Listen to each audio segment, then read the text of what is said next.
And there is Adolfo Landeros, 30 years old. He's a Mexican veteran from Hidalgo, 19-12-1 record. He's been TKO'd in his last two, and number 3 could be right around the corner because he is facing a true force, Guillermo Rigondeaux. If you haven't seen him before, then get ready. Laser-like sharpshooter, lightning fast, well-skilled, a 2-time gold medalist. He's now 29 years old, 4-0, starting his pro career last spring. And let's look back at some of his work as a young pro. It all started on our air last May 22nd. Rolled through an overmatched Juan Noriega. Had a trainer change for his second bout. Trained at the Wildcard Gym in LA. Jesse Reed was in his corner in his July win. Then a TKO win in September over Giovanni Andrade. He had Freddie Roach in his corner. An 8-round decision this past December caps it. Roach is still with them. Let's take a look at how the fighters will keep their edge. Brought to you by Just for Men Mustache and Beard. Keep your edge. Well, first of all, for Rigondeaux, it's pretty simple. I think he's one of the great counterpunchers already in the sport. Let him come to you, make a miss, counter to his body, go home with a KO win. And for Landeros, stay outside, give angles, use feints to keep more balance so he can't counter. At least not counter that easily. So that is the Just for Men Keep their Edge. And here's Sam Burgos.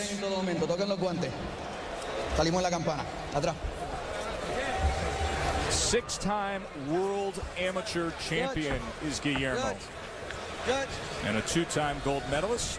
At bantamweight, he took gold at the Olympic Games in 2000 and 2004. He had a great struggle with his fellow countryman Arislandi Lara to gain his freedom. But since leaving Cuba, he is now 4-0 as a pro. Rigondeaux is a southpaw. That's only one of the problems for the Landeros. The other problems, Landeros took this fight on 11 days' notice. And a body shot scores a knockdown right away. It was a big, solid body shot by Rigondeaux. And it's over. A body punch knockout victory for Guillermo Rigondeaux.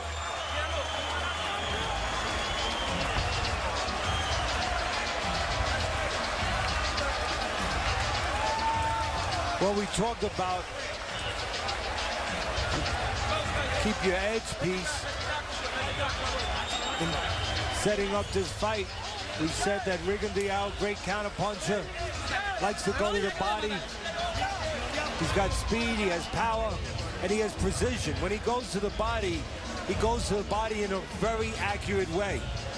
And obviously, he gets great results. Don't forget, this is a guy with 300-400 amateur fights, 2-time Olympic gold medalist, so he's very calm in the ring. Matter of fact, it's a laundry list of talents for Rigondeaux. If I was forced to pick one of his greatest assets, or maybe his best asset, Joe, I mean, you could talk about the speed, the counter-punching ability, the instinct, the power, the accuracy, but I would pick his calmness.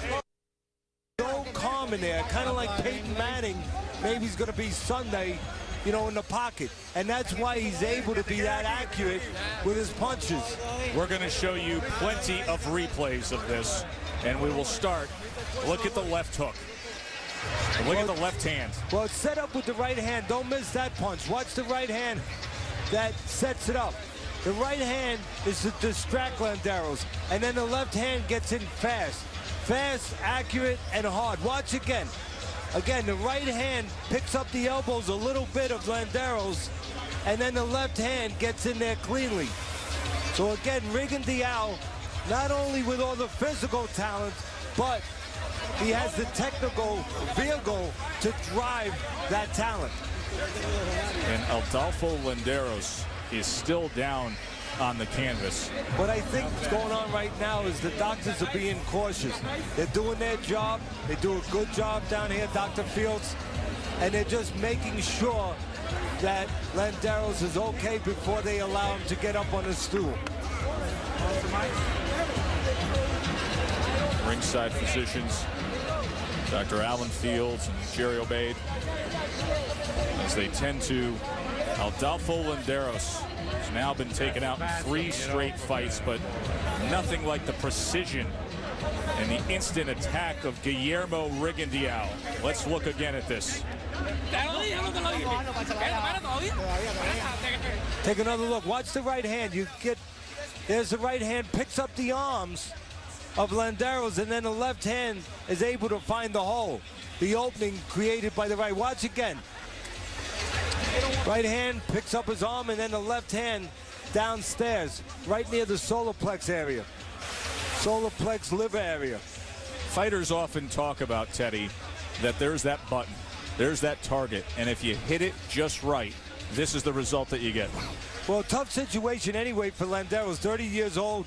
You know, he hadn't been in the ring for 9 months. He had lost 6 of his last 8. He'd been knocked out in his last 2 fights. Let's not forget that. And then you throw him in there with a guy like Rigondeaux, with all that amateur experience, 2-time gold medalist from Cuba, the great Cuban amateur team. And this is the result. To make it official, we head up to the ring and Bob Alexander. Ladies and gentlemen, from Nova Southeastern University in Fort Lauderdale, Florida, your referee in charge, Sam Burgos, reaches the count of 10 at 28 seconds of the first round. Your winner by knockout, still undefeated, Guillermo El Chacal Rigondeaux. He told us this week that he's going to show people that he is clearly the best 122-pounder in the world.